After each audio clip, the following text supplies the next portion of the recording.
This is Sports 225 with Lee Feinswag. Sports 225 with Lee Feinswag is Baton Rouge's longest running and best television show. Who would have believed that? My best friend, Lee Feinswag, look at the Christmas. Sports 225 is brought to you by Breck. Remember, it all starts at Breck. Now, your host, Lee Feinswag. Well, there are times that I do this show and I know that my life has come full circle. As the former LSU basketball beat writer for The Advocate back in the day, and then having gone through all the events of life, such as seeing my son play college basketball. And now LSU hires a basketball coach who's the same age as my son. And Will Wade is here, and now I know that somehow either I've been in this too long or it's all just come full circle. So how's life as a young basketball coach? It's been great so far. Really enjoyed my time here in Baton Rouge for the last month or so, a little less than a month, but it's moving quickly. So very excited to be here, excited about the opportunity that we have in front of us, and just ready to dig in and get going full steam ahead. Much how guys like who are athletes at the end of their career and you remind them that they're old, they get ticked off. I'm not going to harp on the thing that you're really young, but like when you got the job at Chattanooga, you were really young. Yeah, this was like, whoa. I think I was one of the 4 or 5 youngest coaches in the country, maybe one of the 2 or 3. But you just gotta put your head down and go to work. You got to put your head down and go to work and use your experiences. I was fortunate. I worked for some really good coaches. I'd been around some really good people and really good programs. So when you're around those folks, you're able to develop philosophies quickly and put those into place and implement them at a place like Chattanooga. So maybe I was young years-wise, but I felt like I had a lot of experiences from working with Larry Shiat and Oliver Purnell and Tommy Amaker and Shaka Smart and all the different folks that I worked with. All the names I was going to throw out so people knew I did my homework. So anyway, Will came here from VCU, Virginia Commonwealth in Richmond, Virginia, where he had a couple of great years, which preceded or followed a couple of great years at Chattanooga, and he replaces Johnny Jones at LSU. But one of the guys you mentioned, Oliver Purnell, who was the coach at Clemson, was one of the more underrated basketball guys of the last 20 years, in my opinion.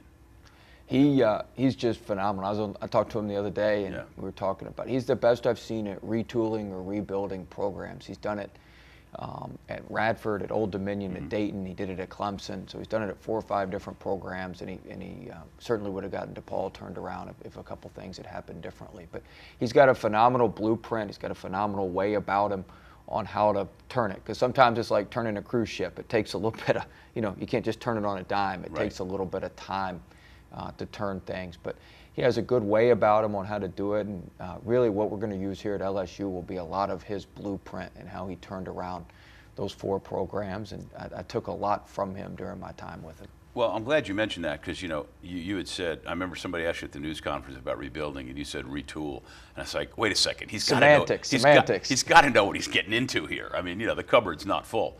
And it is good that you mentioned that he has that type of experience. But can you give me some examples? And I'm glad you also said about moving a cruise ship instead of trying to turn it into a speedboat, because I think there has to be a progression. Yeah, you want to build it on a solid foundation. Right now, it's in college basketball, it's easy to try to go get some quick fixes and figure things out quickly. But you really want to take your time and have an incremental build on a solid foundation. So you have a program and not a team. A lot of guys are into building teams every year, just putting together a talent grab with the best team you can put together every year. But that's not a way to be consistent and have a consistent winner. You've got to have a solid foundation with your culture. You've got to have a solid recruiting base where you balance out your classes. Certainly we want the best players we can possibly get if those are one and dones or whatever. Yeah. But we also need really, really good 3- and 4-year players that are going to be in our program. They're going to go through our weight program. They're going to put on muscle mass and be grown men by the time they're ready to play. So you want to stay old as best you can as well, because you're not going to one and done some of the other teams in the country. That's just the way it goes. So your advantage is staying old. So really, when we talk about building the program, we want to build it on a solid foundation and no quick fix, and make sure that this thing is going to be ready to go once we have it up and running for a long time coming. This is really weird. I got to tell you, we've never met before today. I mean, we've been at the news conference. You've never heard me talk about basketball, I'm sure.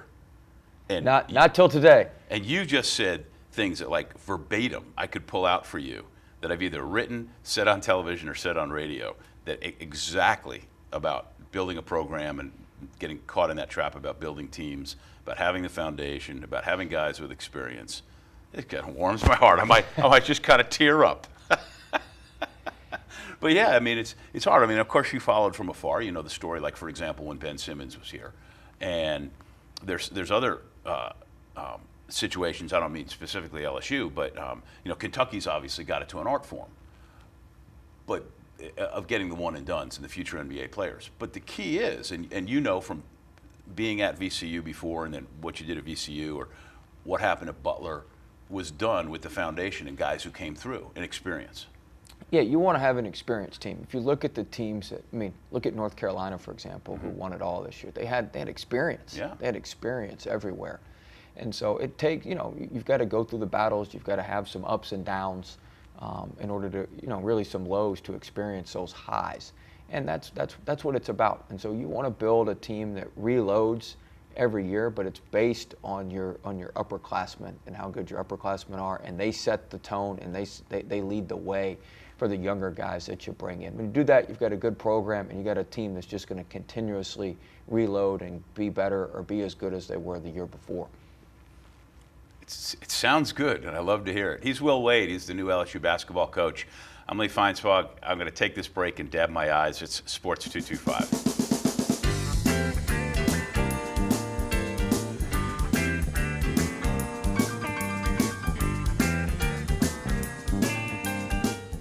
Hi, I'm Joe Martin, president of ITI Technical College. You know, you're not a number here at ITI. You're known by name. The staff and the instructors work diligently for your success because your success is our success. ITI is family owned and part of this community. Our 10-acre campus has been here for over 40 years. Let us evaluate your credits to determine if they'll transfer here. ITI is accredited by the Accrediting Commission of Career Schools and Colleges. ITI Technical College. Begin your journey for a better life. Back on Sports 225, hanging out with Will Wade, the new LSU basketball coach, who takes over a program that we both agree, whether it's semantics or not, either needs to be retooled or rebuilt. What are your thoughts about junior college players? Well, I think junior college players provide a purpose. I've had junior college players everywhere I've been. I like them because they have a sense of, in today's basketball culture and culture in general, you have a lot of entitlement. And I like kids who have ridden on vans and eaten McDonald's. And, hey, we got nice stuff at LSU. We got great stuff. We got a great practice facility. We treat them well. We feed them well. They've got tremendous stuff. Mm-hmm. Sometimes you need some guys who have a little bit of perspective. Like, hey, this isn't how the real world goes. Most teams are taking charter buses, not charter planes. Most teams are driving vans and eating on $10, per diem, if you're lucky. So I've always liked having junior college kids. I think they bring an edge to your team. I think they bring a toughness to your group. Now, you don't want to build a whole program on junior college kids. I think that's very tough to do, especially at the highest level. Well, because there's always a reason they went to junior college. Well, some of them. Sometimes, yeah, some of them not. I think some of them get a bad rap. But you've got to pull the weeds and make sure you get the good plants that are in junior college. But I think there's a good balance to your roster. Certainly, we're going to use some junior college players here early because we got to balance out our classes and we've got to put this thing on a little bit of stability in the program. But we'll always have a junior college kid or two in our program. One, because I think they can help. They're grown men. They're a little bit older. We talked about wanting to stay old, and two, because I think they bring an edge to you. They bring some perspective to some of your guys who maybe have been institutionalized and been here 2 or 3 years and are just so used to all the great stuff that they get. These guys bring a little bit of perspective to you. LSU's, in this case, has had mixed results over the years. There's been a couple of JCs who've come in and, really not helped at all, and then there's been some who are fantastic. Kent Lowe, the LSU Sports Information Director, is sitting off in the wings. Marcus caught catch and shooter. Thornton. Martha, thank you. A mind is a terrible thing to waste. Best junior college transfer LSU ever had, and the seamless transition that he made, it was fantastic. So, typically with a junior college kid, if they can't help you by Christmas time of their first year, it's probably it's probably not going to work out real well. You need them to be able to contribute by Christmas time of their first year. I mean, in some level, they need to be able to contribute to winning. If you got that, then you've got a pretty good player for the next year and a half, and they're usually much better in their second year than they are their first. But Wap, the junior college kid we have now, he's going to be good.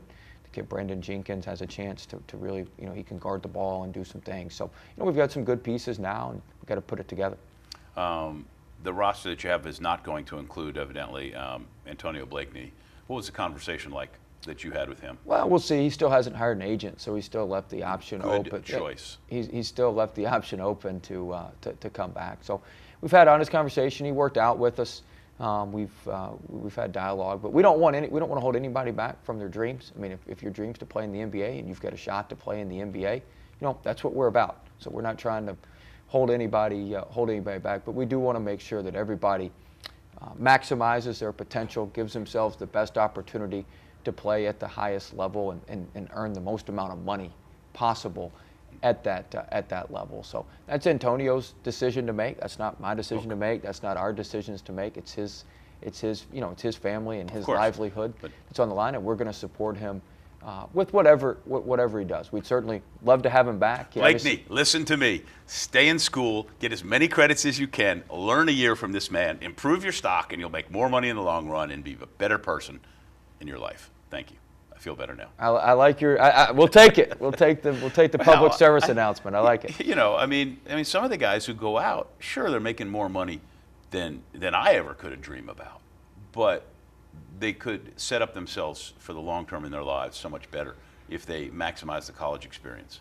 Yeah, there's a lot of guys who that's true for, and there's some guys who gamble and come out and it works. I mean, Tim Quarterman went undrafted, and now he's going to sign has signed a huge contract and is going to have a long career in the NBA. So it cuts both ways. There's obviously some stories where things don't go so well, and there's stories where things go well. It's really an individualized deal and how that person handles everything. But we're supportive of Antonio either way, but we'd certainly love to coach him. Yes, as well you should. So finish this segment as I started the last one saying how everything's come full circle. So you hired Tony Bedford, who was at North Texas, who replaced Johnny Jones, who came to LSU, who's now gone from LSU. But what does he bring to the table for you? Coach Bedford's he's a veteran guy. He's been around. I'm good friends with Buzz Williams, the head coach at Virginia Tech.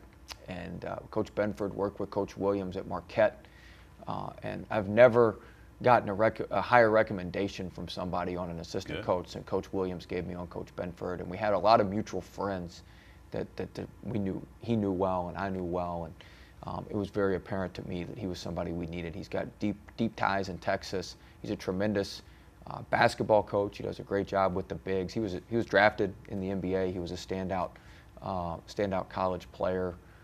As well at Texas Tech. So he's been around the block. He's a veteran guy. He played at a high level. He can really coach. He can really prepare teams in scouting, and then he's a phenomenal recruiter. So when you put that together, you got the total package, which is what you're looking for in an assistant. You also hired Wichita State assistant Greg Hare. Am I saying it right? Yeah, Greg Hire. Greg Hire. Yeah. You hired Hire? Hired Hire. Yeah. Great ball coach. Has extensive. I mean, he was 169-15 as a junior college head coach. So he's got extensive. Speaking of junior college. Speaking of junior college, a lot of times when you bring junior college players, they like to know there's a junior college guy on staff. And Greg's done a phenomenal job mining junior colleges, mining high school and prep schools for talent at Wichita State. It's no secret when he got there 6 years ago, that's when they started going on their run. Phenomenal basketball mind, maybe one of the best I've ever seen at player development. That always stuck out to me when I recruited his kids when he was at Chipola Junior College. You'd go watch him practice, you'd go watch their workouts, and he was just unbelievable on the court with those guys. And when you look at what they did at Wichita, he had a lot of the big scouts for their big games and had those guys really prepared. If you watched Wichita, you knew they were extremely prepared and well-schooled in the fundamentals, especially defensively. So very excited about him. He brings some, he'll be able to use his junior college contacts to help us. Phenomenal on the court with the guards. I think he's had a run of 6 straight years where all of his guards that he's coached are making $750,000 or more, whether they're playing overseas or or in the NBA. Well, that's and good. So that's a good guards are the key. That's a good thing. It's a guards game, and he'll do a great job developing those guys. All right, hold that thought. We'll talk more about personnel and who knows what else. Maybe even the real young Will Wade, who is the LSU basketball coach. I'm Lee Feinswag at Sports 225.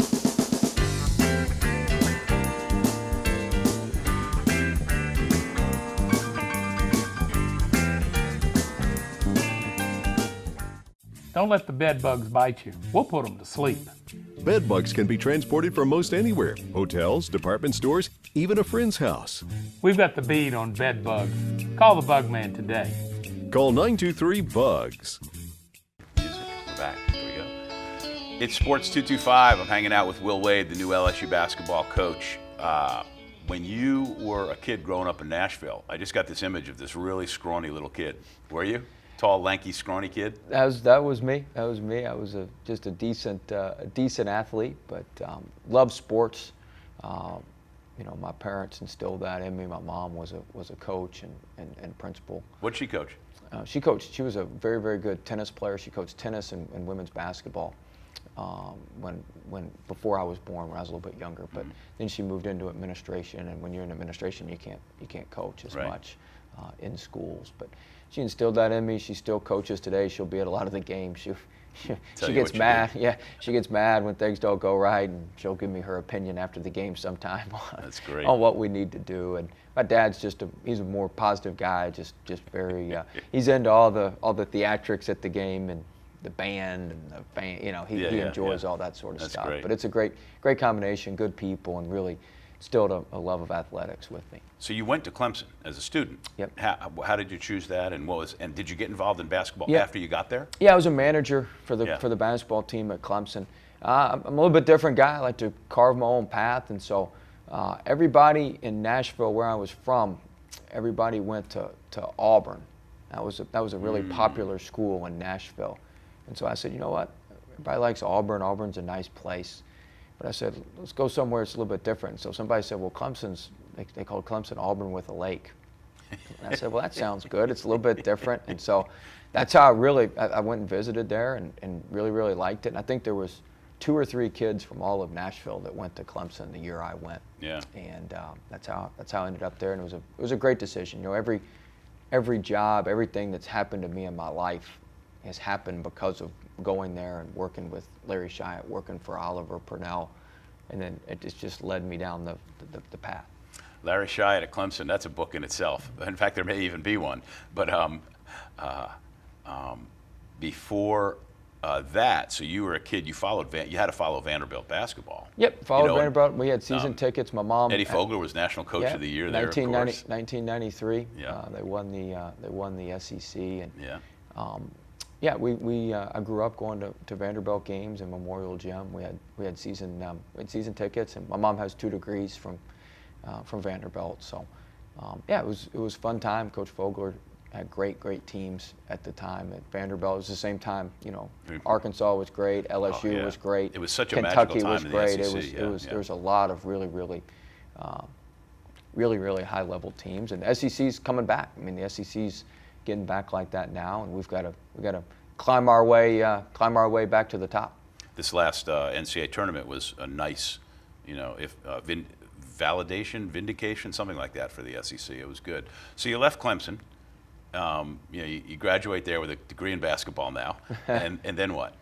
Well, I stayed on there. Coach Purnell kept me on there. I was a graduate assistant there for a year. Then he moved me up to operations. I had no business getting the job at 24 years old. And, from there, I left, and I was an assistant coach for Tommy Amaker at Harvard.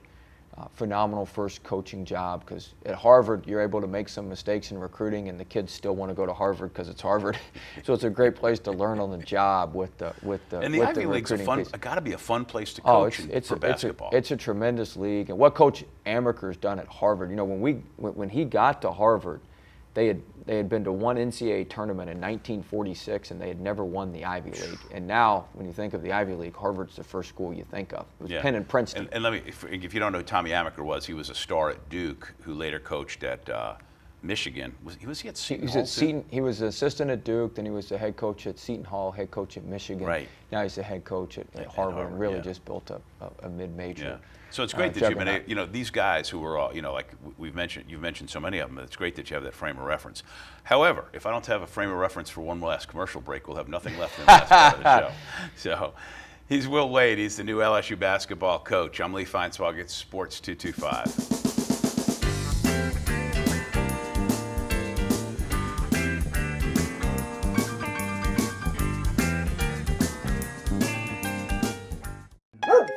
See that dog lover? About to unleash the terror hound on these friendly, unsuspecting canines? Well, I'm the human dislike button, and I see it too. Easy there, Cujo. Taking part in a dog socialization program at a shelter or pet store can help nip this problem in the bud. And no matter how well socialized your pet is, cleaning up the little rays of sunshine they leave in their merry wake is your responsibility. To learn more about me, go to breck.org/HDB. Back on Sports 225, coming down the home stretch. Will Wade, the LSU basketball coach here. Thanks to longtime veteran LSU basketball sports information director Kent Lowe for handling chauffeur duties today. To Nils Breckoff for directing the show, and for all the show listings, sports225.com for when we air on Cox 4, when we're on CST. You can watch the archive shows at our Sports 225 TV channel. It's a lot. How are you? I'm great. You got all the... I take care of all the business. Yeah, all the business. Because then at the end, you're racing to get it in. All right, so you signed a 5 or 6 year deal, right? Was it a 6-year deal? 6-year deal. Good. 6 years is good because back to what we talked about in the very first segment, which is you want to build this incrementally and properly. What's a realistic outlook for next year? Well, I mean, I don't know. We don't have our whole team together yet. Right. And I'm not saying. But we want to be a team that that plays really, really hard. We want to be a team that's a tough out defensively. We want to be a mentally and physically tough team. We want to get stronger. We need to look a lot different than we've looked. That's the bottom line. We got to be a physically and mentally tough team. And when you play LSU, you're in for a dogfight all night. I think that would be a great first step. A team that plays hard, goes all out, empties their tank for 40 minutes. Whatever the results say, the results will say. But I think if we do that, I think that'll be a good baseline to start our foundation with and to start building from there. I agree with you totally, and I think people here will embrace that and appreciate that. In a nutshell, what kind of offense do you like to play? I know you said in your news conference you want to get after it and run off the floor and shoot, but when you have to go to the half-court set. Yeah, we run a ball screen, bunch of ball screen sets, ball screen continuity type offense. We call it a ball screen motion, and then we run some sets into that. So we can make sure, one thing we do is our best players are going to get the shots. Good. I'm not equal opportunity, so our best players shoot the most shots, and it's my job to get them clean looks and good looks where they feel the most comfortable. So our best guys are going to shoot it, and and then our other guys are going to rebound it and go from there. It's awesome. Will Wade, the first-year LSU basketball coach. So thankful for you to come on. I'm excited about what's going to happen with LSU basketball. And we'll catch up soon. And we'll catch up with all of you soon, too. Thanks for watching. Good night.